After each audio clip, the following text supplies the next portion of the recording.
முந்தினவர்களை முந்தினவர்களாக்கும் கர்த்தர். மத்தேயு எழுதின சுவிசேஷம் 20வது அதிகாரத்தினுடைய 16வது வசனத்தை நாம் எல்லாரும் சேர்ந்து வாசிக்கலாம். மத்தேயு எழுதின சுவிசேஷம் 20வது அதிகாரத்தினுடைய 16வது வசனத்தை எல்லாரும் சேர்ந்து வாசிக்கலாமா?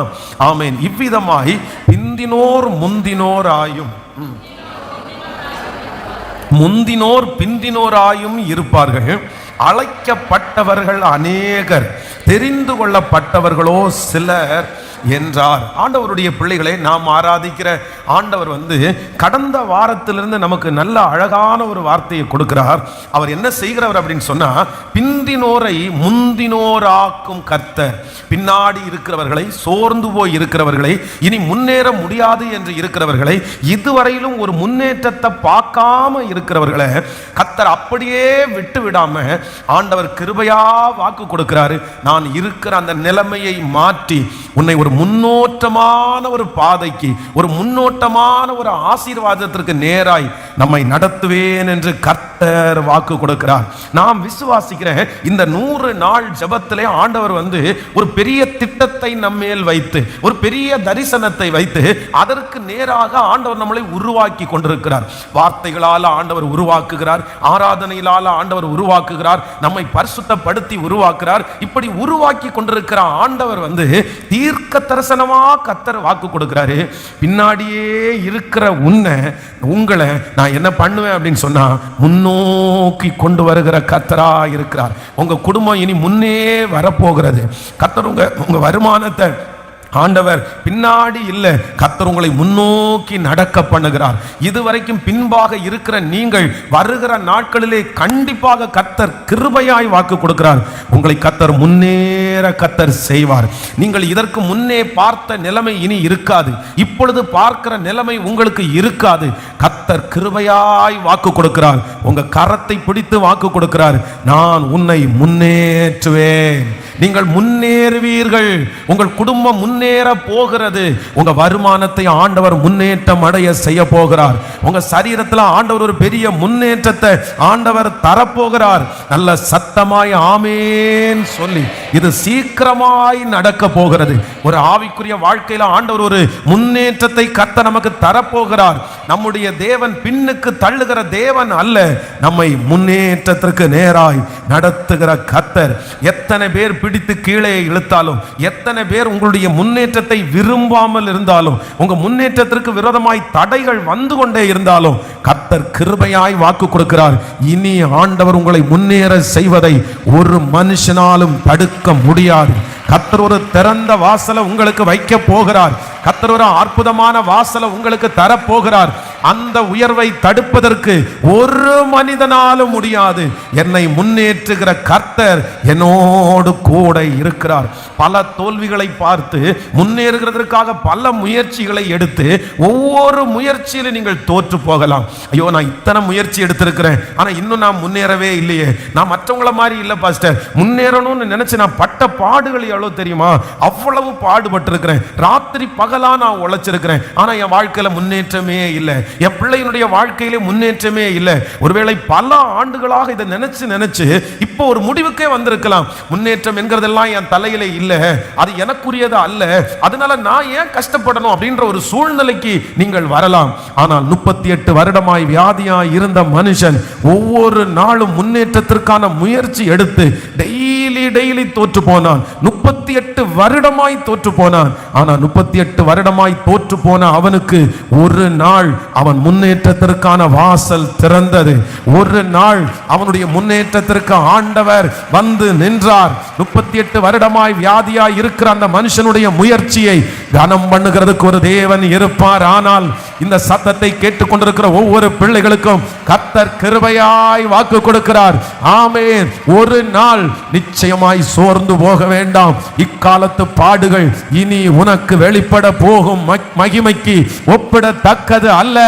காற்றை காண மாட்டாய், மழையையும் பார்க்க மாட்டாய், ஆனால் உன் தண்ணீர்கள், வாய்க்கால்கள் தண்ணீரால் நிரப்பப்படும். இப்ப நாம் பிரசங்கம் பண்ணி கொண்டிருக்கும் போதே அந்த முன்னேற்றத்திற்கான அந்த அற்புதத்தை கர்த்தர் கிருபையாய் நல்ல கரங்களை தட்டி ஹalleluya ஆமென் ஆண்டவருடைய வருகை தாமதிக்குமானால் வருகிற ஆண்டு நமக்கு முன்னேற்றத்தின் ஆண்டாய் மாறப்போகிறது. நீங்கள் முன்னேற போகிறீர்கள். தடைகளை தாண்டி முன்னேற போகிறீர்கள். கட்டுகளை தாண்டி முன்னேற போகிறீர்கள். செய்வனைகளை தாண்டி முன்னேற போகிறீர்கள். மனிதனுடைய பொறாமைகளை தாண்டி ஈசாக்கு முன்னேறினது போல அந்த பொறாமைகளை தாண்டி நீங்கள் முன்னேற போகிறீர்கள். ஒரு முன்னேற்றத்தை கர்த்தரே, ஆமென், கர்த்தரே உங்களுக்கு கட்டளையிட போகிறார். அந்த முன்னேற்றத்தை இதுவரையிலும் பார்த்திராத ஒரு முன்னேற்றத்தை கர்த்தர் உங்களுக்கு கண்கள் பார்க்கும்படியாய் உதவி செய்ய போகிறார். இது ஒரு மனுஷனுடைய வார்த்தை அல்ல, இது தேவனுடைய வார்த்தை, கர்த்தாதி கர்த்தருடைய வார்த்தை. ஹல்லேலூயா. நீங்கள் இப்பொழுது இருக்கிறதை பார்க்கிலும் 1000 மடங்கு அதிகமாகும்படி உங்கள் பிதாக்களின் தேவனாகிய கர்த்தர் உங்களுக்கு சொல்லியபடியே உங்களை ஆசீர்வதிப்பாராக. பூமி எங்கும் எந்த ஜாதிகளிடத்திலும் செய்யப்படாத அதிசயத்தை என் ஜனங்கள் எல்லாருக்கும் முன்பாகவும் செய்கிற கர்த்தர் நல்ல கைகளை தட்டி அப்படியே பலத்தோடு இப்ப ஏசப்பாட்ட சொல்லுங்க, அப்பா இந்த தரித்திர நிலைமை மாறட்டும், இந்த அவமானத்தின் நிலைமை மாறட்டும், இந்த தேங்கி கிடக்கிற நிலைமை மாறட்டும். சொல்லுங்க, நல்லா ஜெபிங்க.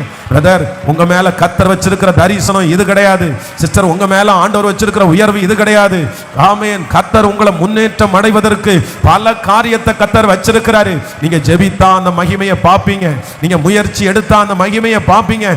ஏசப்பா, இன்றைக்கு பிரசங்கம் பண்ண பண்ண பண்ண அந்த சோர்வுகள் மாறி முன்னேற்றத்திற்கான ஒரு வாசல்ல நான் காலடி எடுத்து வைக்கிறதற்கு என்னை தைரியப்படுத்துகிற ஆண்டவர், என்னை தைரியப்படுத்துகிற ஆண்டவர். ஹல்லேலூயா, ஆமென். பிந்தினோரை முந்தினோர் ஆக்கும் கர்த்தர், பின்னாடி ஓடிக்கொண்டிருக்கிறவர்களை முன்பாக கொண்டு வருகிற கர்த்தர், நாம் ஆராதிக்கிற கர்த்தர். வேதத்துல பல மனிதர்களா ஆண்டவர் ரொம்ப பின்னுக்கு இருந்த மனிதர்களை ஆண்டவர் முன்பாக கொண்டு வந்திருக்கிறார். கடந்த வாரத்திலே ஒரு 3-4 காரியங்களை ஆண்டவருடைய துணையோடு நம்ம தியானிப்பதற்காக ஆண்டவர் நமக்கு கிருபையாய் இறங்கினார். உங்களுக்கு எல்லாருக்கும் அது தெரியும் நினைக்கிறேன். ஒன்று ஏற்கனவே பிந்தினோரை முந்தினோராக்கும், மறுபடியும் ஏற்கனவே பிந்தினோரை மறுபடியும் பிந்தினவர்களை முந்த பண்ணுகிற கர்த்தர் அப்படின்ற ஒரு தலைப்பில் ஆண்டவர் பேசினார். இரண்டாவதாக கடைசியிலே இருந்தவர்களை முந்த பண்ணும் கர்த்தர் அப்படின்னு இரண்டாவது காரியத்தை கர்த்தர் பேசினார். மூன்றாவதாக முந்தணும்னு முயற்சி தோல்வி அடைந்தவர்களை முந்த பண்ணுகிற கர்த்தர் அப்படின்னு ஆண்டவர் மூன்றாவதாக. நான்காவதாக நிறைவை கொடுத்து முந்த பண்ணுகிற கர்த்தர் அப்படின்ற ஒரு 4 தலைப்பில் கடந்த வாரத்தில் ஆண்டவர் நம்மோடு கூட கர்த்தர் பேசினார். ஹல்லேலூயா, ஆமென். சொல்லுங்கள் எல்லாரும், கரங்களை அசைத்து ஒரு ஹல்லேலூயா சொல்லுங்கள். ஆமென். பிந்தினோரை முந்தினராக்கும் கர்த்தர். ஆமென். இன்றைக்கு ஆண்டவருடைய பிள்ளைகளே, நேற்றைக்கு இரவில் இந்த பிந்தினோரை முந்தினோராக்கும் கர்த்தர் அப்படின்னு தியானிக்கும் போது ஸ்பெஷலா இந்த பேதுருனுடைய வாழ்க்கையை ஆண்டவர் என்னுடைய இருதயத்திலே கர்த்தர் ஞாபகப்படுத்தினார். அதனால அந்த பேதுருவனுடைய வாழ்க்கையில இருக்கிற சில காரியங்களை உங்களோடு சொல்லி உங்களுக்காக ஜெபித்து முடிக்கிறதுக்கு நான் ஆசைப்படுகிறேன். வாசிக்கலாமா? வேதத்தை எல்லாரும் திறந்து மத்தேயு எழுதின சுவிசேஷம் 10வது அதிகாரத்தினுடைய 2வது வசனத்தை நம்ம வாசிக்க போகிறோம். ஆமென். மத்தேயு எழுதின சுவிசேஷம் 10ஆம் அதிகாரம் 2வது வசனத்தை வாசிக்கலாம். அந்த 12 அப்போஸ்தலருடைய நாமங்கள் ஆவன: முந்தினவன் பேதுரு எனப்பட்ட சீமோன், அவன் சகோதரன் அந்திரேயா, செபேதோவின் குமாரன் யாக்கோபு, அவன் சகோதரன் யோவான். இன்னொரு விசை கூட அதை வாசிக்கலாம். ஆமென். 10ஆம் அதிகாரம் 2வது வசனம். அந்த 12 அப்போஸ்தலர்களில், ஆமென், முந்தினவன் பேதுரு எனப்பட்ட சீமோன், முந்தினவன் பேதுரு எனப்பட்ட சீமோன். கர்த்தருடைய பிள்ளைகளே, இந்த இடத்துல ஆண்டவருக்கு 12 சீடர்கள் இருந்தார்கள். ஆனா அந்த 12 சீடர்களில் 12 விதமான குணத்தோடு இருந்தார்கள். சிலருக்கு ஒரு சில நல்ல டேலண்ட், சிலருக்கு நிறைய திறமை, நிறைய பேருக்கு ஆண்டவர் மேல அன்பு. 12 பேரும் ஒரே குணத்தோட அல்ல, 12 பேரும் வித்தியாசமான குணத்தோட இருந்தாங்க. ஆனா இதுல அவர்களுக்குள்ள அடிக்கடி என்ன வந்துச்சு அப்படின்னா, இந்த போட்டி மனப்பான்மை அவர்களுக்குள்ளேயும் இருந்துச்சு. யார் ஃபர்ஸ்ட்ல இருப்பா, யார் ஆண்டவர் ஃபர்ஸ்டா வைப்பார். இந்த மாதிரி நிறைய சூழ்நிலைகள் அவர்களுக்குள்ள இருந்துச்சு. ஆனா வேதம் யார நமக்கு முந்தினோரா சொல்லுதுன்னா, அந்த 12 பேர்லயும் ஆண்டவர் ஒருத்தரை முந்தினோரா வைக்கிறாரு. யார வைக்கிறாருன்னா, இந்த பேதுருவை ஆண்டவர் முந்தினோனாய் கர்த்தர் வைக்கிறார். ஆமென். வேதத்துல இருக்கிற அந்த 12 சீடர்கள்ல இந்த பேதுரு மேல அங்க இருக்கிற நிறைய பேருக்கு பெரிய ஒப்பீனியன் இல்ல. சுற்றி நம்ம படிக்கும் போது கூட பேதுரு அப்படி நம்ம சொன்னாலே நமக்கு உடனே ஐயோ ரொம்ப நல்ல சீடனாச்சே அப்படின்னு நம்மளால சொல்ல முடியாது. ஏன் அப்படின்னா, நம்ம சொன்ன உடனே என்ன சொல்லுவோம்னா, சரியான ஒரு முந்திரி கொட்டங்க அவன், ஐயோ அவர் என்னதான் சொல்றாருன்னே தெரியாது, அப்படி பண்ற ஆளு. அப்ப பேதுருவை குறித்து நம்ம அநேக இடத்துல அவருடைய மறுதலிப்பை குறித்து, அவருடைய வாழ்க்கையை குறித்து, அவருடைய பேச்சு நடைய குறித்து நமக்கு நிறைய பேருக்கு ஒரு ஒப்பீனியன் வரவே வராது. ஆனால் ஆண்டவர் யார முன்னாடி வச்சார்னா, இந்த 12 பேரிலே கர்த்தர் பேதுருவை கர்த்தர் முன்பாக கர்த்தர் வைத்தார். இவனுடைய பெயர் ஃபர்ஸ்ட் என்னவா இருந்துச்சு அப்படின்னா, வேதம் சொல்கிறது சீமோன் பேதுரு. சீமோன் பேதுரு.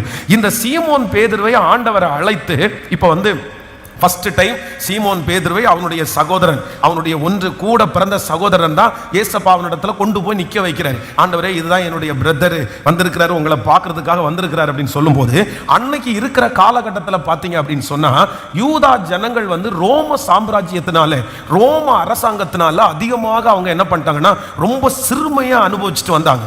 அதனால இந்த ரோமர்களுடைய கையிலிருந்து தங்களை மீட்டு கொள்றதற்காக அவங்க ஒரு கிங், அவங்க ஒரு ராஜாவை, அவங்க ஒரு தலைவனை தேடிட்டே இருந்தாங்க. அப்ப அந்த தலைவனை தேடும் போது இந்த மாதிரி ஒருத்தர் வந்திருக்கிறாரு, அவர் மூலமா அற்புத அடையாளங்கள் நடக்குதுன்னு சொல்லிட்டு இப்ப பேதுருவை அவனுடைய சொந்த சகோதரன் என்ன பண்றாருன்னா ஏசப்பாவிடத்துல கூட்டிட்டு வர்றாரு.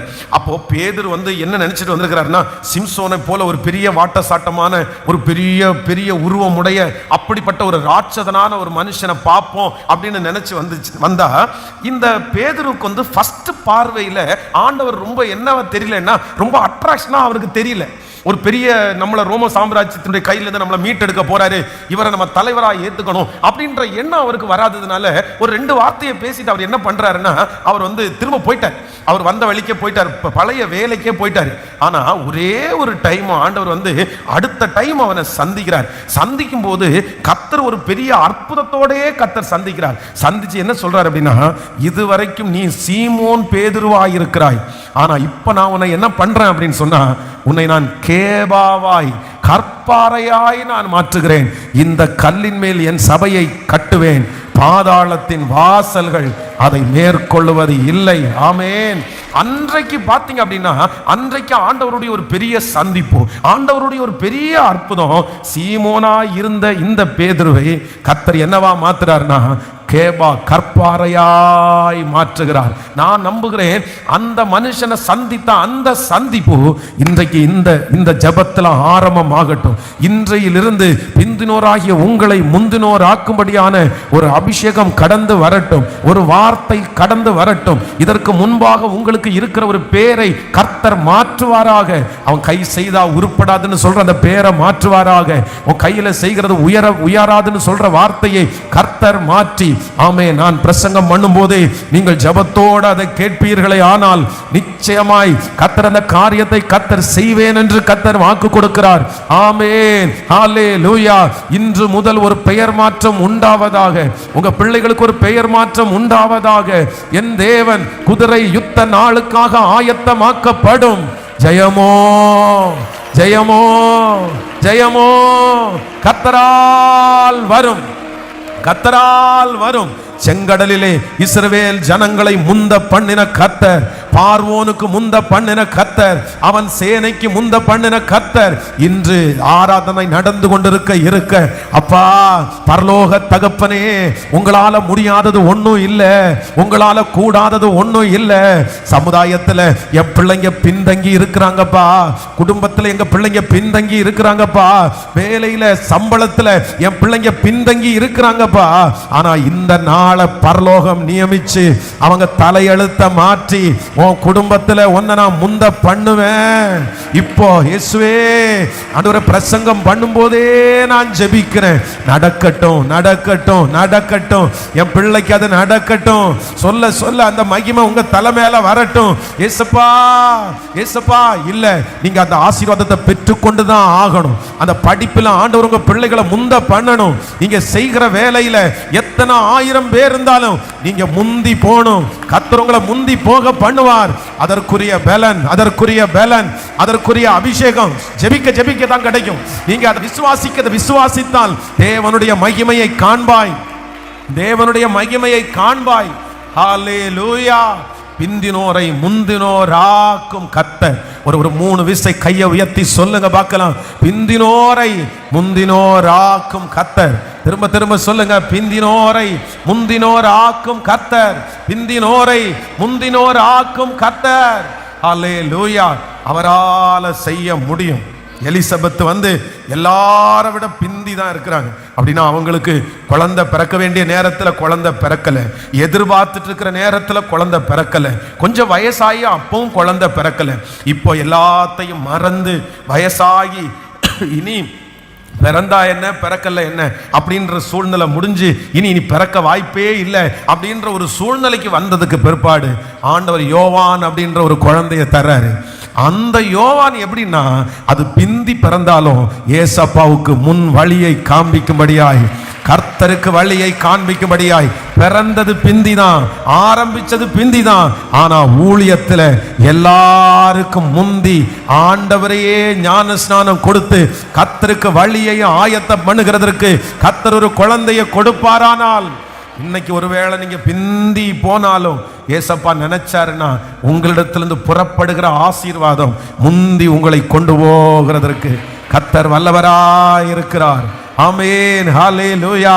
அவரால செய்ய முடியும், அவரால செய்ய முடியும். அவரே சகல காரியத்தையும் எனக்கு செய்கிற கர்த்தர். ஆமென். Thank you Jesus. ஆமென். மேற்கு கிழக்கு வடக்கு தெற்கு பரம்புவா என்றீரே, பூமியின் தூளை போல் சந்ததி பெருகும் என்று வாக்குரைத்தீரே.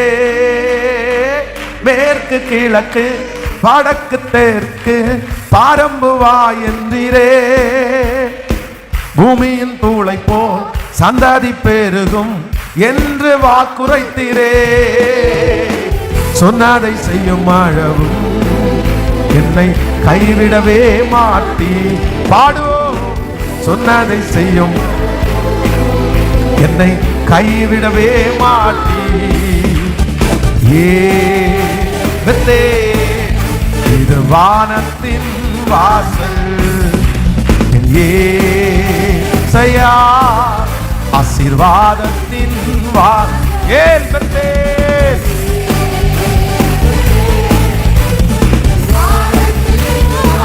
ஹல்லேலூயா. இயேசையா ஆசீர்வாதத்தின் விசுவாசத்தோடு சொல்லுவோம். பூமியின் வம்சங்கள் உனக்குள் சந்ததிக்குள் ஆசீர்வதிக்கப்படும் என்று ஆசீர்வாத வாய்க்காலாக என்னை மாற்றினீரே. பூமியின் வம்சங்கள் எனக்குள் சந்ததிக்குள் ஆசீர்வதிக்கப்படும் என்று ஆசீர்வாத வாய்க்காலாக என்னை மாற்றினீரே. சொன்னதை செய்யும் அளவும் கைவிடவே மாட்டேன்.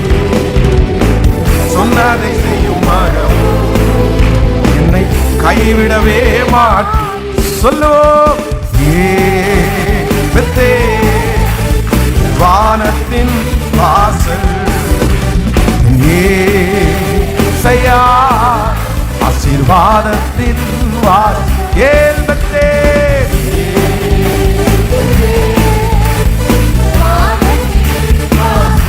ஹல்லேலூயா.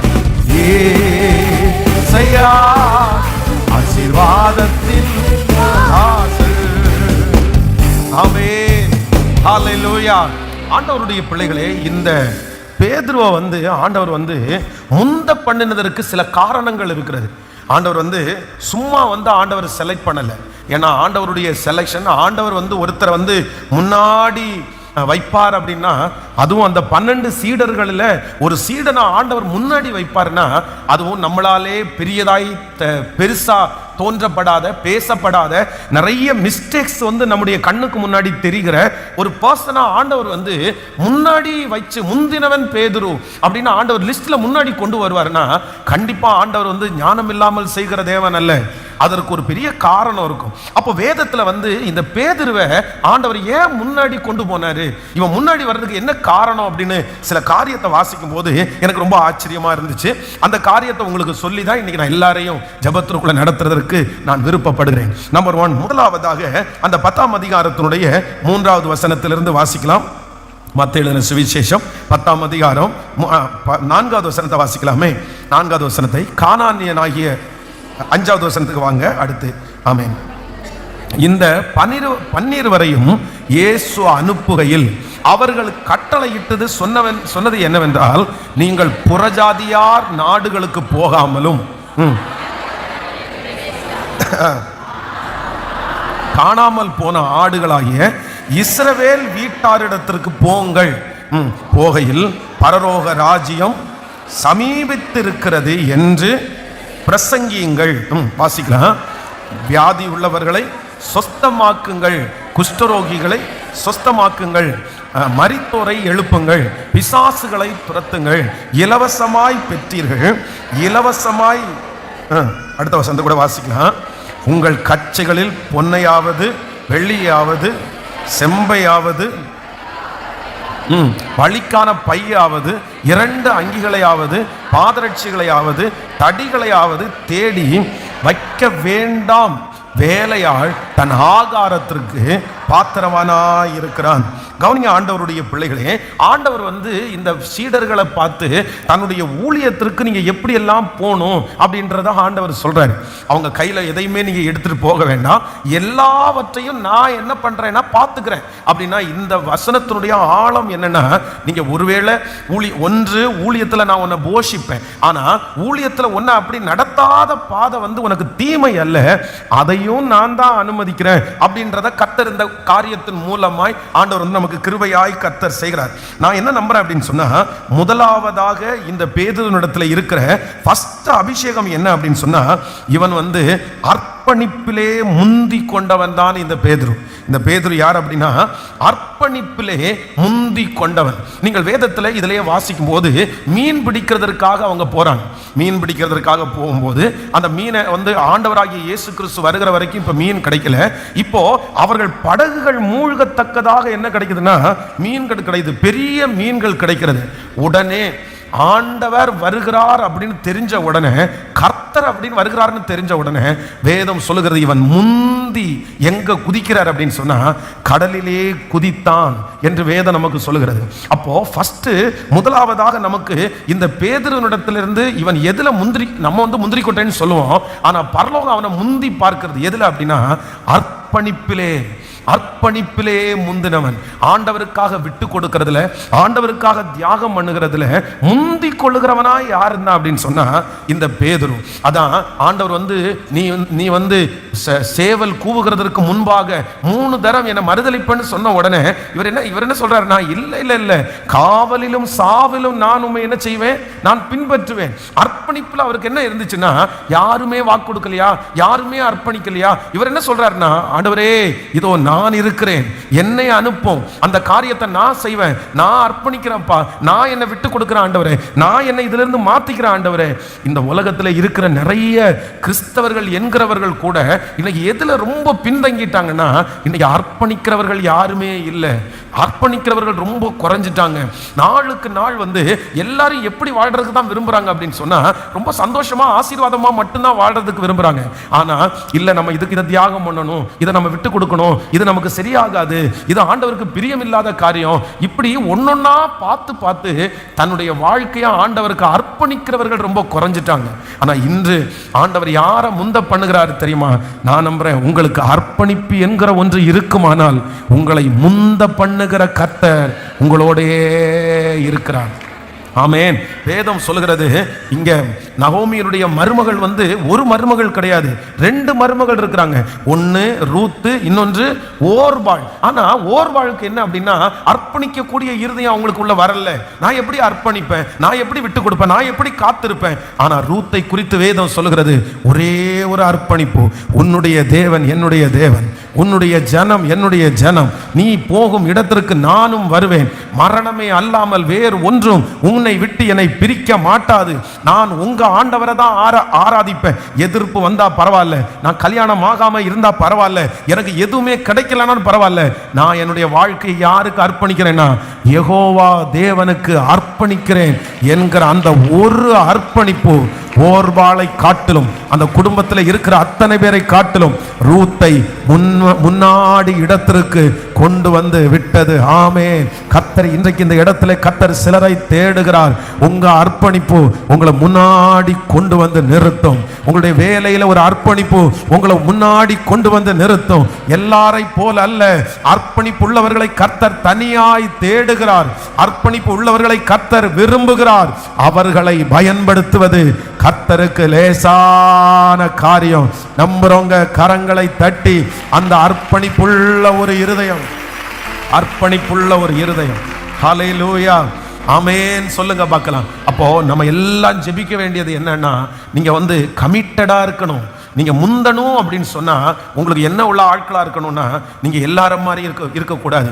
சிலருக்கு பாத்தீங்க அப்படின்னா இந்த கமிட்மெண்ட், அர்ப்பணிப்புன்ற ஒண்ணு நிறைய பேருக்கு வர்றதே இல்லை. அப்படின்னா தங்களை கிரயம் பண்றதுக்கு யாருமே நினைக்கிறது இல்லை.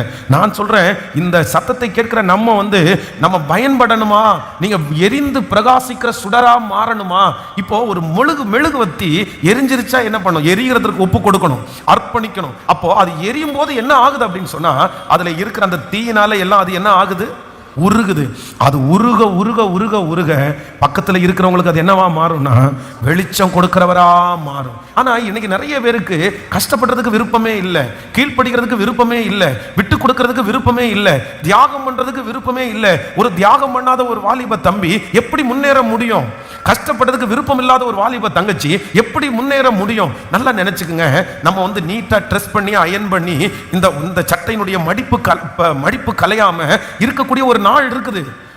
அது ஒரு செட்டப் இருக்குது, அது ஒரு லைஃப் இருக்குது. அதை கர்த்தர் தருவார். ஆனா அந்த லைஃபுக்கு நம்ம காலடி எடுத்து வைக்கணும்னா, என் சட்டை கசங்கிற மாதிரி ஒரு வேலையை நான் செய்ய வேணும், நான் என்னுடைய உடம்பு வேர்க்கிற மாதிரி ஒரு வேலையை நான் செய்யணும், நான் தாழ்விடத்திலிருந்து நான் வரணும். நான் ஒண்ணுமே பண்ணாம, நான் சட்டையே கலையாம நான் இங்க மட்டும்தான் உட்கார்வேன் நினைச்சா கண்டிப்பாக அந்த ஆசீர்வாதத்தை பெற்றுக்கொள்ள முடியாது. எதுல இருக்குன்னா கமிட்மெண்ட்ல தான் இருக்குது, கமிட்மெண்ட்ல தான் இருக்குது. ஆண்டவருடைய பிள்ளைகளை பெருமைக்காக நான் பேசல, பெருமைக்காக சொல்ல வரவும் இல்லை. பாருங்க, இந்த 100 days ஜெபம் அப்படின்றது இன்னைக்கு 91 days, 91 நாள். இந்த 91 நாள்ல ஒருத்தருக்கு அட்டன் பண்றவங்க, அந்த ஜெபத்துக்கு அட்டன் பண்றவங்களுக்கே அவங்களுக்கு என்னவா இருக்கும்னா, அவ்வளவு அழகா அவ்வளவு இதுவா அட்டன் பண்ண முடியாது. எத்தனை போராட்டம், எத்தனை பிரச்சனை, எத்தனை சூழ்நிலை, எவ்வளவு டைமிங், இந்த மாதிரி எத்தனையோ இருக்கும். ஆனா இந்த ஜெபத்தை ஆரம்பிக்கும் போதே நான் ஜெபம் பண்ணது, எனக்கு ஒரு கிருபையை மட்டும் கொடுங்க ஆண்டவரே. நான் பல ஆண்டுகளாக இப்படி ஜெபம் பண்ணிட்டு இருக்கிறேன். ஒரு 100 days எங்கேயும் போகாம திருச்சபையிலேயே அப்படி இருந்து இந்த ஜெபத்தை நடத்தணும் அப்படின்னு. இது சின்ன டாஸ்க் எல்லாம் கிடையாது, இது ரொம்ப பெரிய விஷயம், பெரிய டாஸ்க் தான். அப்படின்னா அவ்வளவு சீக்கிரமா அதை செஞ்சிட முடியாது. நிறைய இருக்கு, நிறைய போராட்டம். 100 நாட்களிலே 100 செய்தி, 100 ஆராதனை, அதுவும் வெளியில இருந்து பிரசங்கியார் பண்றதுன்னா கூட கொஞ்சம் நமக்கு இதெல்லாம் ரெஸ்ட் டைம் எல்லாம் கிடையாது. அதுக்கடையில் என்னதாவது சிக்காயிட்டோம்னா இந்த மாதிரி நிறைய இருக்குது. ஆனா ஒவ்வொரு நாளும் ஜெபித்து ஒரே கமிட்மெண்டா, ஒரே முடிவா, என்ன நடந்தாலும் பரவாயில்ல, நான் அர்ப்பணிக்கிறேன் ஆண்டவரே. இன்று பார்த்தீங்கன்னா இந்த 91வது நாள்ல நிற்கும் போது கர்த்தருக்கு நன்றி செலுத்துகிறேன். அவர் பலப்படுத்தி இருக்கிறார், அவர் திடப்படுத்தி இருக்கிறார், அவர் வார்த்தையை கொடுத்திருக்கிறார், அவர் தான் எல்லாத்தையும் செஞ்சிருக்கிறார். ஹல்லேலூயா. ஆயிரக்கணக்கான ஜனங்களை கர்த்தர் ஆசீர்வதிக்கிறார், நிறைய பேர் நன்மையை பெற்றுக் கொள்ளுகிறார்கள். அப்போ இதுக்கு என்ன முதல்ல முக்கியம் அப்படின்னு சொன்னா, அர்ப்பணிப்புன்ற ஒண்ணு இல்லைன்னா, படிக்கிற பிள்ளைகளுக்கு படிப்புல அர்ப்பணிப்புன்னு ஒண்ணு வேணும். இல்லைன்னா எப்படி படிக்க முடியும்? வேலை செய்கிற உங்களுக்கு வேலைக்குன்ற ஒரு அர்ப்பணிப்பு உங்களுக்கு வேணும். 9 மணிக்கு கடை ஓபன் பண்றாங்கன்னா 10 மணிக்கு போய் நின்னா எப்படி அர்ப்பணிப்பாது? நீங்க அர்ப்பணிப்பு இல்லைன்னா கண்டிப்பா என்ன பண்ண முடியாதுன்னா வெற்றி அடைய முடியாது. பிரதர், உங்க தொழிலில் ஒரு அர்ப்பணிப்பு உங்களுக்கு இருக்கணும். பிரதர், சிஸ்டர், உங்களுடைய வேலையில ஒரு அர்ப்பணிப்பு உங்களுக்கு இருக்கணும். சிஸ்டர், இல்ல அப்படின்னா கண்டிப்பா நீங்க முன்னுக்கு நீங்க வர முடியாது, முன்னுக்கு வர முடியாது. இன்றைக்கு எல்லாரும் ஃபர்ஸ்ட் ஒரு தீர்மானம் எடுக்க போறோம். ஆண்டவரே, எனக்கு ஒரு கிருபையை கர்த்தர் தாருவேன். அர்ப்பணிப்புல நான் என்ன பண்ணணும்னா முந்தி கொள்ளணும். சொல்லுங்க எல்லாரும் சொல்லுங்க, ஒரு 3 பேருடைய கரத்தை பிடிச்சு கூட சொல்லுங்க. அர்ப்பணிப்புல கமிட்மெண்ட்ல நீங்க முன்னாடி நில்லுங்க. சொல்லுங்க, நல்ல கமிட்மெண்ட்ல முன்னாடி நில்லுங்க. ஆமென். ஊர்காரங்களுக்கு கமிட்மெண்ட் கிடையாது. ஆமா, ஃப்ரெண்ட்ஸுக்கு கமிட்மெண்ட் கிடையாது. இன்னைக்கு நிறைய பேருக்கு பயங்கரமான அர்ப்பணிப்பு இருக்குது. என்னன்னா, சோறு கொடுக்குற அர்ப்பணிப்பு இருக்குது. ஆமா, டீ கொடுக்குற அர்ப்பணிப்பு இருக்கிறது. எல்லாம் வேண்டாத அர்ப்பணிப்பு, தேவையில்லாத அர்ப்பணிப்பு. அது எதுக்கு பண்றோம், என்ன பண்றோம், எதுவுமே அதனால என்ன லாபம், அதை யார் வேணாலும் செஞ்சுக்கலாம். ஆனா இவங்க என்ன பண்ணுவாங்க தெரியுமா, அதை இழுத்து போட்டு செஞ்சுட்டு இருப்பாங்க. அப்போ நீங்க அர்ப்பணிக்கிறதுல என்னவா இருக்கணும்னா, ரொம்ப ஜாக்கிரதையாய் ஞானமாய் ஒரு அர்ப்பணிப்பு அவசியம். வருகிற ஒரு புதிய ஆண்டை நம்ம சந்திக்க போறோம். இந்த புதிய ஆண்டுல நான் அதிகாலையில் எந்திரிப்பேன் அப்படின்ற ஒரு அர்ப்பணிப்பை நம்ம எடுக்க போறோம். ஏன்னா காலை தோறும் அவருடைய கிருபைகள் புதிதா இருக்கிறது. நான் நம்புறேன் 90% பிரச்சனை சரியாகும். எப்ப தெரியுமா, நீங்க காலையில எழும்புகிற ஆளா மட்டும் இருங்க, 90% பிரச்சனை சால்வ் ஆகும். ஆமென். நீங்க அதை முயற்சி எடுத்து பாருங்களேன். அதனாலதான் ஆண்டவர் சொல்லுகிறார், அதிகாலையில் என்னை தேடுகிறவன் கண்டடைவான். காலைதோறும் அவருடைய கிருபைகள் புதிதா இருக்கிறது. காலையிலே இஸ்ரவேல் ஜனங்களுக்கு அவர் மன்னாவை அதிகாலையிலே கர்த்தர் கொடுத்தார். ராத்திரி இருட்டோடே எழுந்து கர்த்தர் ஜெபிக்கும்படி போனார். அப்போ இந்த அதிகாலை என்கிறத ஆண்டவர் நிறைய இடத்துல மென்ஷன் பண்ணிட்டே வர்றாரு. இதுக்கு இந்த அதிகாலையில எழுமணும்னா ஒரு அர்ப்பணிப்பு இல்லாம நம்மளால எழும்ப முடியாது, ஒரு தியாகம் பண்ணாம நம்மளால எழும்ப முடியாது. ஆனா நீங்க நெக்ஸ்ட் இயர் பிளானிங்ல எழுதும் போது நீங்க கண்டிப்பா ஒண்ணு சேர்த்துக்குங்க. என்னன்னா, நான் காலையில நான் எழும்புறதுக்குரிய ஒரு கிருபையை என்னை தட்டி எழுப்புங்கப்பா. என்னை எத்தனை டயர்டா படுத்தாலும் இந்த டைமுக்கு எந்திரிக்க கூடிய ஒரு கிருபையை தாங்கப்பா. எனக்கு ஒரு ஆச்சரியமா இருந்துச்சு. கடந்த சில மாதம் ரட்சிக்கவே படல அந்த மனுஷனுக்கு. ஆண்டவரை பற்றி அன்பு இருக்குது, ஆண்டவரை பற்றி பெருசா தெரியாது, சர்ச்சுக்கு போகல, ஞான ஸ்நானம் எடுக்கல, அபிஷேகம் பெறல. ஆனா கோயம்புத்தூர்ல நம்பர் 1 லீடிங் பர்சன் அவர். கிட்டத்தட்ட அவருடைய ஆபீஸ்ல மட்டும் பாத்தீங்கன்னா 600 பேர் வேலை பார்க்கறாங்க. 600 பேர், ஒன் மேன், ஒரே மனுஷனாலே உருவாக்கப்பட்ட கம்பெனியில 600 பேர் வேலை பார்க்கறாங்க. அவர் அவ்வளோ பெரிய யூனிட்ஸ், அது க்ரோட்ஸ், அப்படி அவ்வளோ ப்ராஜெக்ட் எல்லாம் பண்றாரு. அப்போ அவர்கிட்ட கேட்டேன், சார் இந்த எட்டாத உயரத்திற்கு நீங்க வர்றதற்கு ஏதாவது ஒரு டிப்ஸ் சொல்லுங்க, நீங்க உங்களுடைய வாழ்க்கையில நடந்த ஒரு காரியத்தை சொல்லுங்க அப்படின்னு சொன்ன உடனே அவர் ஒன்னே ஒன்று சொன்னாரு. ஃபாதர், நான் நைட்டு 9 மணிக்கு படுத்தாலும் காலையில் 4 மணிக்கு எந்திரிச்சுவேன். நான் நைட்டு 1 மணிக்கு படுத்தாலும் காலையில் 4 மணிக்கு எந்திரிச்சுவேன். நான் 3 மணிக்கு படுத்தாலும் 4 மணிக்கு எந்திரிப்பேன். எனக்கு ரொம்ப ஆச்சரியமா இருந்துச்சு. சரி, 9 மணிக்கு படுத்துட்டு 4 மணிக்கு எந்திரிக்கிறதுன்றது சரி, அது பாசிபிள், அது நம்ம ஓகேன்னு சொல்லலாம். 2 மணிக்கு படுத்தாலும் நான் எத்தனை மணிக்கு தான் எந்திரிப்பேன்? இப்போ சார் என்ன சார் சொல்றீங்க அப்படின்னு சொன்னா, நான் 4 o'clock அவ்வளோதான் இங்கேருந்து எந்திரிச்சு, அவர் குறிப்பிட்ட ஒரு காஃபி கடையை ஒன்று சொன்னார். அந்த காஃபி கடைக்கு போய் ஒரு காஃபியை குடிச்சிட்டு கரெக்டாக இங்கே நம்ம நடக்கிறதுக்காக ஒரு ஏரியா இருக்குல்ல, ரேஸ் கோர்ஸ்க்கு போய் அந்த ரவுண்டில் 2 ரவுண்டு நடந்து முடிஞ்சிட்டு போய் குளிச்சுட்டு ஆஃபீஸில் உட்காருவேன். 2 o'clockனாலும் 4 மணிக்கு எந்திரிப்பேன். இன்னைக்கு வரைக்கும் அதை கிட்டத்தட்ட 40 வருஷத்துக்கு மேல நான் பண்ணிட்டு இருக்கேன்னு சொல்றாரு. எந்த ஊருக்கு போனாலும், எந்த நாட்டுக்கு போனாலும் அதே டைம்ல நான் எந்திரிப்பேன் அப்படின்றாரு. அந்த ஒரே ஒரு காரியம் நான் நம்புறேன், என்னுடைய பிசினஸ்ல ஒரு பெரிய சக்சஸ் அப்படின்னு சொன்னாரு. எனக்கு பிரமிப்பாயிருச்சு. ஒரு உலகத்தான், அவருக்கு என்னன்னே தெரியாது, அவருக்கு இயேசுவை பற்றி தெரியாது, பைபிளை பற்றி தெரியாது, காலையில எந்திரிக்கணும்னு பைபிள்ல எழுதியிருக்குன்னு அந்த மனுஷனுக்கு தெரியாது. ஆனா அந்த மனுஷனுக்கு அப்படிப்பட்ட ஒரு கமிட்மெண்ட், அவ்வளவு பெரிய யூனிட்ஸுக்கு தலைவனாய் மாற்ற முடியுமானால், ஏசப்பா நமக்கு எழுதி வச்சிருக்கிற வேதம், அவர் நம்மளை கனம் பண்ணுகிற கர்த்தர் எப்படி செய்யாம இருப்பாரு? கண்டிப்பா அற்புதம் நடக்கும். காலை தோறும் அவருடைய கிருபைகள் புதிதா இருக்கிறது. நீங்க முன்னாடி வரணும், நீங்க முன்னோக்கி சென்றே ஆகணும். கர்த்தர் உங்களை பின்னாடி இருக்க உங்களை முந்த பண்ணணும். அதே நிலைமையில ஸ்டாக்னண்டா இருக்காதீங்க, அந்த இடத்துல அடிபட்டு கிடக்காதீங்க. கர்த்தர் சொல்றாரு, இல்ல நீ வலதுபுறமும் இடதுபுறமும் இடம் கொண்டு நீங்க பெருகணும். ஆமே, நீ நீர்ப்பாய்ச்சலான தோட்டமா நீங்க மாறணும், வற்றாத நீரூற்றா நீங்க மாறணும். இந்த நதி போகும் இடம் எல்லாம் சஞ்சரிக்கும், இந்த நதி போகும் இடமெல்லாம் சஞ்சரிக்கும். கர்த்தர் தருவார், கர்த்தர் தருவார். ஹல்லேலூயா. அப்ப நம்பர் 1 ஃபர்ஸ்ட் கர்த்தர் என்ன எதிர்பார்க்கிறாருன்னா, ஹல்லேலூயா, அர்ப்பணிப்பு. நிறைய சொல்லலாம், அது பெருமையா சொல்றது மாதிரியே இருக்கும். அப்படி வேண்டாம். இந்த ஊழியத்துல கர்த்தர் இப்படி கொண்டு வர்றாரு அப்படின்னா, ஐயோ உண்மையிலே ஆண்டவருடைய பிள்ளைகளை நிறைய தெரியாத அர்ப்பணிப்புகள், அதெல்லாம் அப்படிப்பட்ட அர்ப்பணிப்பை கர்த்தர் கிருபையாய் கர்த்தர் கனம் பண்ணுகிறார். ஹல்லேலூயா. சோ நம்பர் 2, இரண்டாவதாக வேகமாய் உங்களுக்கு சொல்லி உங்களுக்காக ஜெபிக்கிறேன். சோ மத்தேயு 14ஆம் அதிகாரத்தினுடைய 28வது 29வது வசனத்தை வாசிக்கலாமா? மத்தேயு 14ஆம் அதிகாரத்தினுடைய 28 29 வாசிக்கலாம். பேதுரு அவரை நோக்கி, ஆண்டவரே, ஆமா,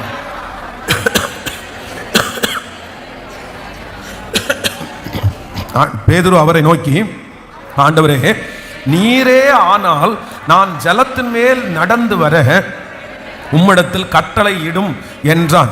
அடுத்து அதற்கு அவர் வா என்றார்.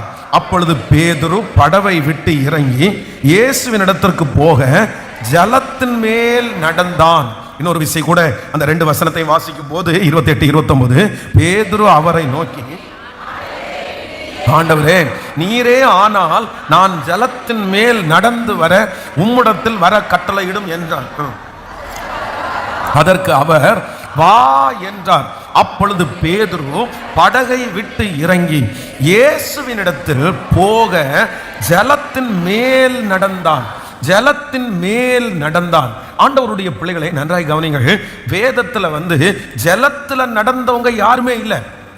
ஜலத்தை ஆண்டவர் இஸ்ரவேல் ஜனங்களை நடத்தும் போது கூட செங்கடலின் மேல ஜலத்துல ஆண்டவர் நடத்தல. அவர்களை ஆண்டவர் எப்படி நடத்தினார் அப்படின்னு சொன்னா, இஸ்ரவேல் ஜனங்களை கர்த்தர் வெட்டாந்தரையை உண்டு பண்ணி நல்ல ரோடு மாதிரி கர்த்தர் நடத்தினார். அதே போல தேவனுடைய மனுஷன் அடுத்த லீடர் மோசையை தாண்டி ஜோஷுவா லீடர் ஆகும் போது அவர்களுக்கு முன்பாக யோர்தான் நிற்கிறது. அந்த யோர்தானையும் ஆண்டவர் ஒரு புறமாய் நிற்க பண்ணி அவர்களை வெட்டாந்தரையில நடக்க பண்ணினார். ஆனா வேதத்துல 2 பேர் கடல்ல நடந்தாங்க. ஒன்னு யாரு? நம்முடைய ஆண்டவராகிய இயேசு கிறிஸ்து. ரெண்டாவது யாரு? பேதுரு. அப்போ பேதுரு ஜலத்தின் மேல் நடந்தான். இது என்னன்னா, இது ஒரு மிகப்பெரிய அவார்டு மாதிரி. இது யாருமே செய்யாதது. இது யாருடைய பேர்லையும் எழுதப்படாதது. 12 சீடர்கள் இருந்தால் இந்த 12 பேர்லையும் இந்த விஷயம் இந்த மனுஷனுக்கு மட்டும்தான் கிடைச்சிருக்குது. இப்போ இருக்கிற ஒரு சிச்சுவேஷனை பாருங்க. கடல் இப்பதான் கொந்தளிச்சு இப்போ கொஞ்சம் அமர்ந்து இருக்கிறது. பயங்கரமான ஒரு சீற்றத்துல கஷ்டப்பட்டாங்க. ஆண்டவர் அந்த ஜலத்தின் மேல ஆண்டவர் நடந்து வருகிறார். அப்போ ஜலத்தின் மேல ஆண்டவர் நடந்து வரும்போது முதல்ல ஆண்டவரை பார்த்து அவங்க என்ன பண்றாங்கன்னா பயப்படுறாங்க. ஆவேசம் அப்படின்னு பயப்படுறாங்க. இப்போ ஏற்கனவே இங்க இருக்கிற சிச்சுவேஷன் சரியில்லை, ரொம்ப மோசமா இருக்குது. கடல் கொந்தளிச்சிட்டு இருக்குது, காத்து வித்தியாசமா இருக்குது, இருட்டா இருக்குது. இந்த மாதிரி இதுவரைக்கும் பயந்துட்டு இருந்தாங்க. இப்போ 12 பேருடைய மனசு எப்படி இருக்கும் அப்படின்னு சொன்னா, ஆண்டவரே, நீரே ஆனால் சீக்கிரமாய் கப்பலுக்குள் சொல்லு. நம்மளா இருந்தா என்ன பண்ணுவோம்? சீக்கிரமாய் கப்பலுக்குள் ஏறும், கொஞ்சம் குளிர்கிறது. சீக்கிரமாய் ஏறும், எனக்கு பயமாய் இருக்கிறது. நீங்கள் சீக்கிரமாய் ஏறும், சீக்கிரமாய் இந்த இடத்தை விட்டு போய் விடுவோம். இங்கே ஒரே காற்றா இருக்கு, இந்த அட்மாஸ்பியரே சரியில்லை ஆண்டவரே, இந்த சூழ்நிலையே வித்தியாசமா இருக்கு ஆண்டவரே, எனக்கு இது பிடிக்கவே இல்லை, ஒரே பயமா இருக்குது, வாங்க வாங்க வாங்க வாங்க சீக்கிரமாய் ஏறுங்க. மற்ற 11 சீடர்களும் அவர்களை ஆண்டவரை படகுல ஏத்துறதுல தான் என்ன இருக்காங்க சொல்லுங்களேன். நம்மளா இருந்தா என்னதான்? இப்போ சிச்சுவேஷன் அந்த இடத்துல சரியில்லை, மோசமான ஒரு சூழ்நிலை இருக்கும்போது நம்ம என்ன நினைப்போம்னா, அந்த இடத்துல ஜாலியா என்ஜாய் பண்ணலாம் நினைப்போமா, இல்ல போய் சேரலாம் நினைப்போமா? அட போலாமப்பா, நேரமாவதுப்பா, இந்த இடத்துல எத்தனை மணி நேரம் உட்காந்துருக்குறது அப்படின்னு நினைப்போம். ஆனா அத்தனை பேரும் இயேசுவை கூப்பிட்டு இருக்காங்க, நீங்க வாங்கன்னு. ஆனா இவன் ஒரே ஒருத்தனுக்கு மட்டும் என்ன தோணுதுன்னா, இவரே கடல் மேல நடந்து வர்றாரு அப்படின்னா நம்ம மட்டும் இந்த கடல்ல நடந்துட்டோம்னு வச்சுக்கோங்களேன், அவ்வளவுதான், ட்ரெண்டிங்ல நம்ம தான் வருவோம், நம்ம தான் முன்னாடி நிற்போம், நம்ம நடந்து ஆகணும். நம்ம கேட்டுருவோமான்னு அங்க இருக்கிற அத்தனை பேரும் திட்டுவான், எதுவுமே தெரியல. இப்ப கேட்கிற, ஆண்டவரே, நீரே ஆனால் இந்த ஜலத்தின் மேல நான் நடந்து வரட்டுமான்னு சொன்ன உடனே அப்பாதான் பெரிய ஆளாச்சு, அவர் தான் இருதயத்தை திறந்து கொடுக்கிறவராச்சு. என்னை விசுவாசிக்கிறவன் நான் செய்தது அல்ல, அதை விட பெரிய காரியத்தை செய்வான் என்று சொன்னவர் வாப்பா அப்படின்ட்டாரு. அவன் விழுந்தது கவிழ்ந்தது இதெல்லாம் அடுத்தது. ஆனா வேதத்துல ஒரு மார்க்க வாங்கிட்டார். என்ன தெரியுமா? இயேசுவினிடத்திற்கு போக பேதுரு ஜலத்தின் மேல் நடந்தான். அவ்வளவுதான், ஒரு மைல் கல்ல நட்டுட்டாரு, ஒரு டெஸ்டினேஷனை போய் அடைஞ்சிட்டாரு. இது எதனால அப்படின்னு சொன்னா, எதுல முந்தி கொண்டான் அப்படின்னு நான் நம்புறேன்னா, விசுவாசத்திலே முந்தி கொண்டவன் பேதுரு. விசுவாசத்திலே முந்தி கொண்டவன் பேதுரு. அட்மாஸ்பியர் சரியில்லை, சூழ்நிலை வித்தியாசமா இருக்குது, அங்க புயல் அடிச்சு இப்பதான் ஒரு கலகலப்பு சலசலப்பு இப்பதான் முடிஞ்சிருக்குது. இவ்வளவு பெரிய சூழ்நிலையிலையும் அவனுக்குள்ளே ஒரு விசுவாசம் என்ன இருக்கு அப்படின்னு சொன்னா, ஆண்டவரே ஆனால் நானும் ஜலத்திலே நடக்க முடியும், இந்த உலகத்திலே நமக்காக வந்த இயேசு கிறிஸ்து சகல பிரச்சனையும் சகித்தார், சகல சூழ்நிலையும் சகித்தார். அவர் செய்ய முடியுமானால், அவர் தாண்ட முடியுமானால், அவர் 33 வயதிலே உலக இரட்சகராய் மாற முடியுமானால், இந்த சத்தத்தை கேட்கிற உங்களுக்கு ஒரு முன்னிலைமையை கர்த்தர் வைத்திருக்கிறார்.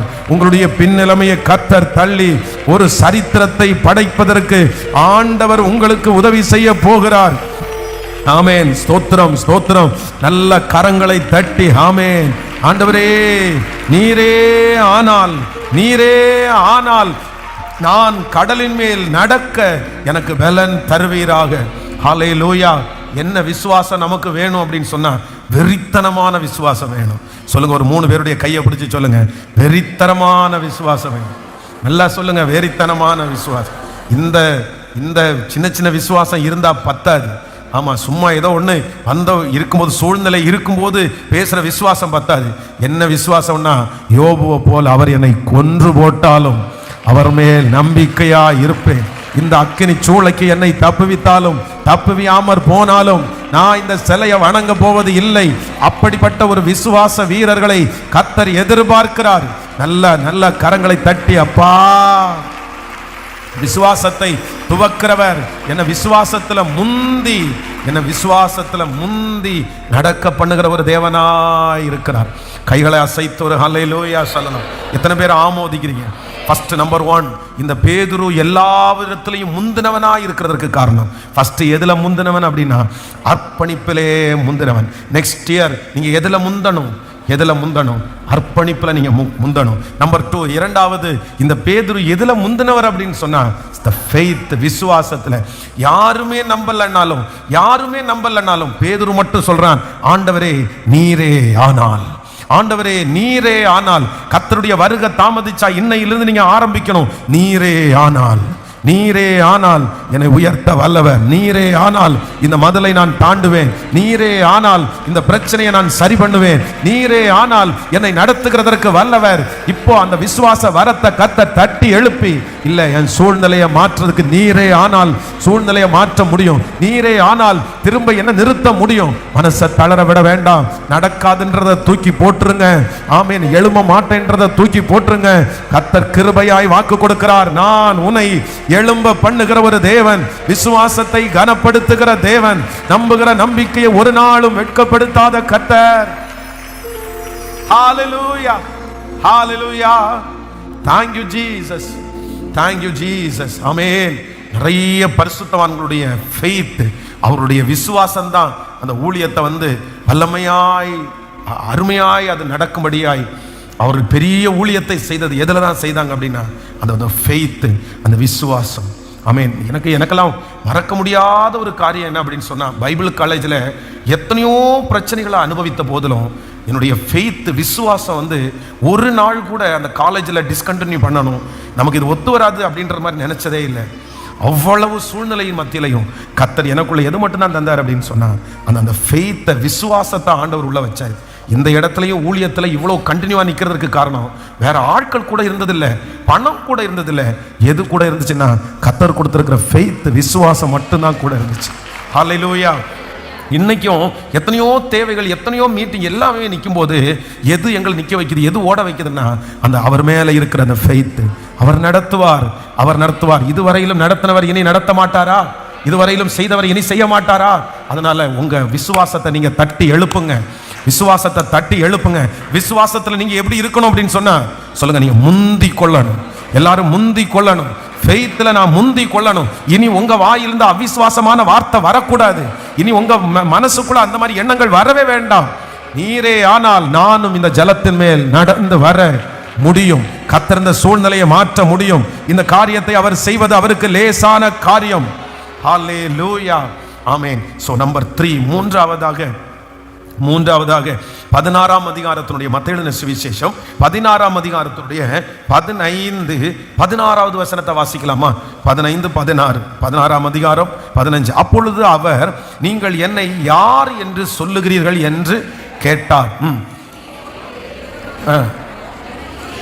சீமோன் பேதுரு பிரதி உத்தரமாக, நீர் ஜீவனுள்ள தேவனுடைய குமாரனாகிய கிறிஸ்து என்றார்.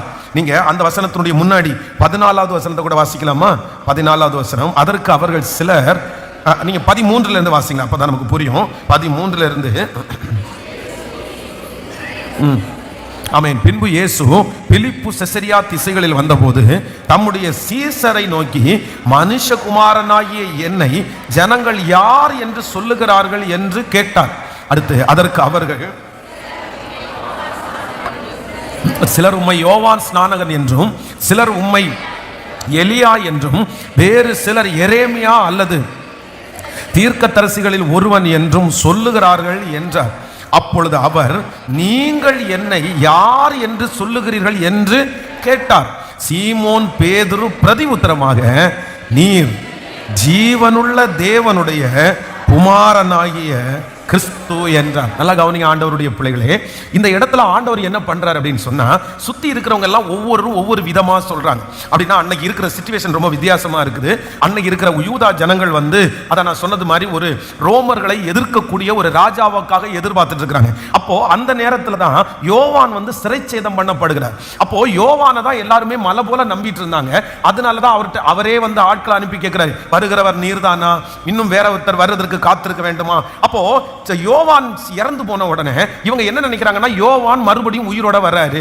இந்த மாதிரி நிறைய ஐடியாஸ் இருக்கும்போது ஒவ்வொருத்தருக்கும் இயேசு கிறிஸ்துவை பற்றி ஒவ்வொரு ஐடியா இருக்குது.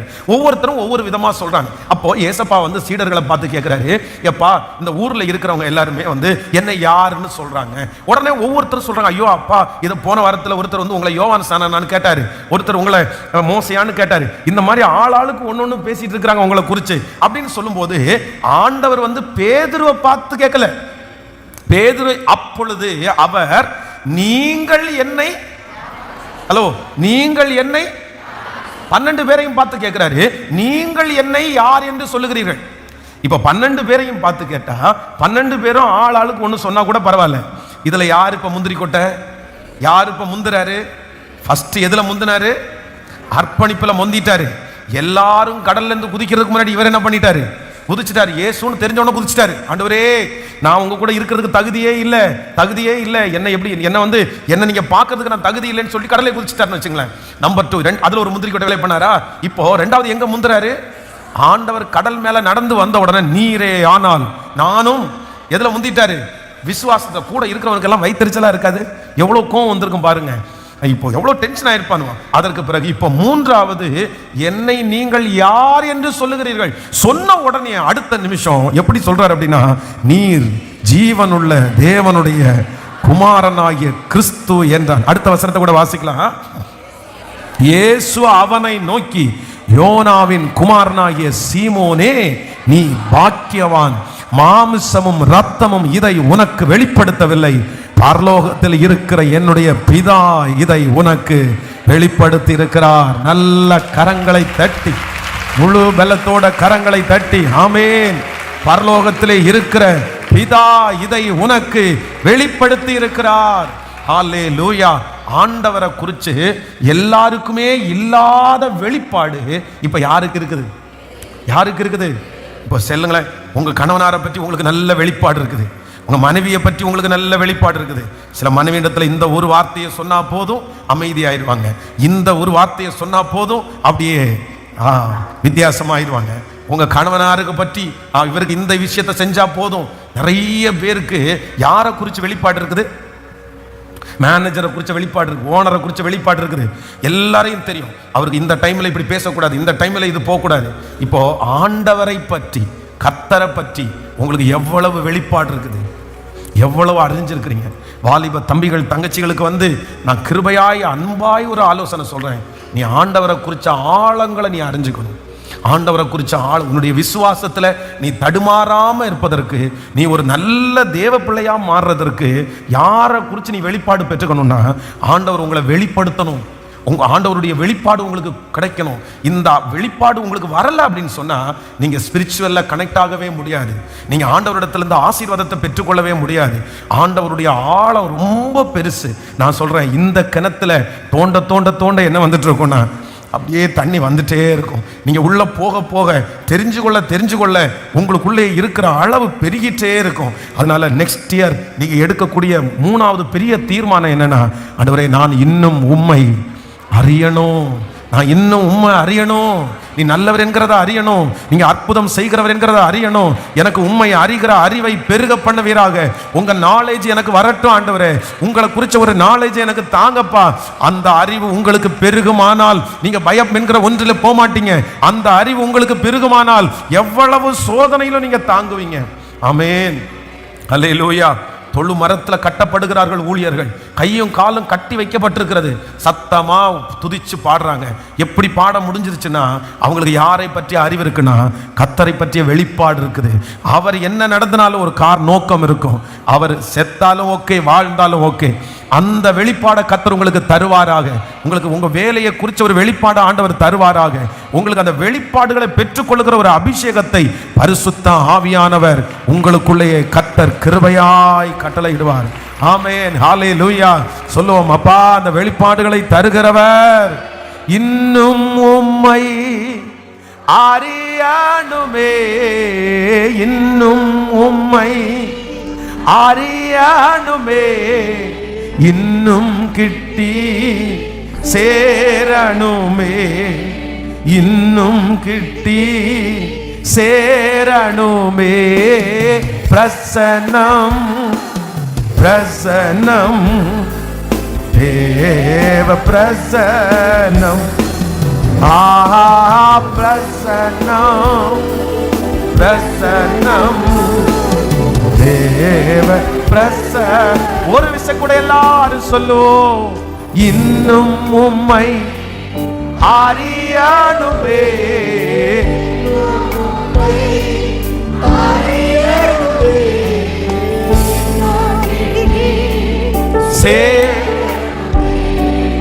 இன்னும் கிட்டி சேரணுமே.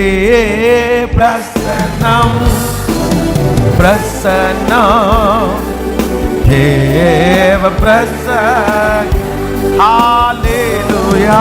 பிரசன்னம் பிரசன்னம் தேவ பிரசன்னம், ஹல்லேலூயா ஹல்லேலூயா. என் பிள்ளைங்க என்கிட்ட ஏதாவது ஒன்றுக்கு வாங்கி தரக்கு கேட்குறாங்கன்னா, எங்கள் அப்பா வாங்கி தருவார்ன்ற அந்த வெளிப்பாடு என் பிள்ளைக்கு இருந்தால் தான் என்கிட்ட கேட்கவே ஆரம்பிப்பாங்க. இந்த பொருளை எங்கள் அப்பா எனக்கு வாங்கி தரமாட்டாரு அப்படின்னு நினச்சா அந்த பொருளை என்கிட்ட பிள்ளைங்க கேட்க மாட்டாங்க. அப்போது நான் நம்புகிறேன், ஆண்டவரை குறித்த வெளிப்பாடு உங்களுக்கு இல்லைன்னா நீங்கள் ஜெபம் கூட பண்ண மாட்டீங்க, நீங்கள் ஆண்டவரிடத்தில் கேட்க கூட மாட்டீங்க, நீங்கள் கேட்கவே மாட்டீங்க.